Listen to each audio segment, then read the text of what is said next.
Hey guys, welcome back to UpClick. In this video, I'll be showing you how to copy contacts from Android to SIM. But first, check our special offer in the description. So let's get started. So if you want to transfer your contacts here from your Android device to your SIM card, well, this is kind of complicated.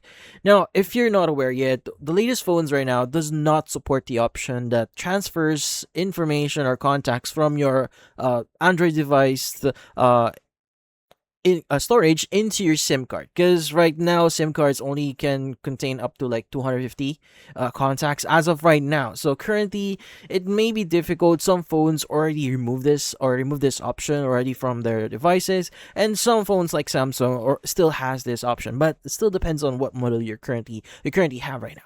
So how do you see if it's still possible for you? Well, first things first, you want to open up the contact app here, and you want to go and click on the organize section. I see at the bottom section of your screen.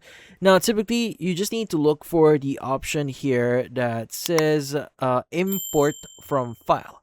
Now, typically, if you like, for example, you already have like a file that you imported. Like, by the way, if you want to, let's just say, copy some certain like contact first, and you want to import that into your SIM card, there's an alternative way. So yeah, you want to go and click on the export to file option here, and you want to go and just choose the account that you want to export the information. So let's just say I want to export my contacts from this specific account, this Google account here, and click on export, and you go and just choose which location you want to save this. Let's go and just click on save here so that we can save this. Now you want to go and click on the import from file here and look for the file that you've just made, basically the VCF file here.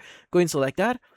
And for devices that still support you being able to save your contacts into your SIM card, if you click on the more option here, it should give you the option that says SIM card. But like what I said, not every device supports this. So currently, modern devices are removing this feature entirely, and you can now only add contacts to certain Google accounts or accounts you've added into your phone here.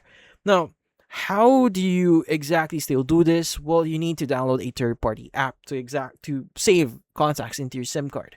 So in this case, you could try using the following app. It's the Copy to SIM Card app that you could download from the Google Play Store. Now, typically, once you click on open, it will ask you to provide access into your contacts. Go and just answer yes or allow. But once you've done that, what you need to do is you want to go ahead and basically choose the option here that says contacts on phone. Go and choose that one. Now from here, you want to go ahead and basically select all the contacts that you want to copy. So as an example, maybe I want to select this contact here and this contact here. Click on copy at the bottom section of your screen, and they will be copied into your SIM card. Now, if you go to your SIM card here, you should now see that that contact is now saved into your SIM card. Now, like what I said before, currently it only supports a small amount of contacts that you could save on your SIM card, because again, storage on SIM cards are really small. It might not be able to copy every information that is included on that specific contact, but that's how you do it. So yeah, so if you found this video helpful, hit the like and share button and watch our next video.